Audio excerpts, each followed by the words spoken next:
এবার অবশেষে বিসিবি থেকে পদত্যাগ করলো পাপন। বিসিবিতে আসবে নতুন সভাপতি। বিস্তারিত প্রতিবেদনে। গত 5 আগস্ট ছাত্র জনতার আন্দোলনের মুখে পদত্যাগ করতে বাধ্য হয়েছেন শেখ হাসিনা।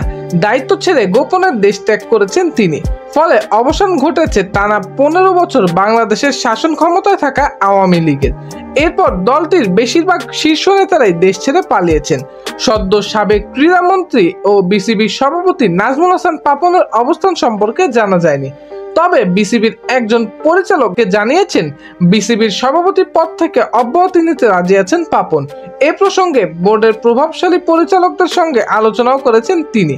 আজ বৃহস্পতিবার বিসিবির একজন পরিচালক আমাদেরকে বলেন, পাপন ভাই কোঅপারেট করতে চান, তিনি সরে যেতে চান।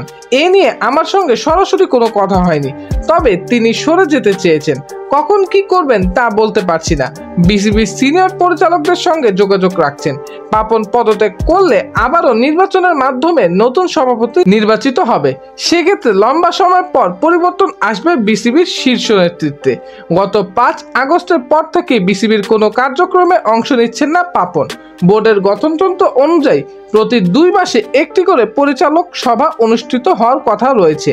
পরপর 3 সভায় কেউ অনুপস্থিত থাকলে তার পরিচালক পদ বাতিল বলে গণ্য করা হবে।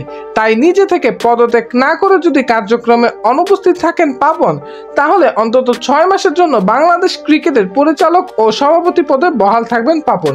সুপ্রিয় দর্শক, পাপনের পদত্যাগের ফলে আপনার মতামত কি তা অবশ্যই কমেন্ট করে জানাতে ভুলবেন না।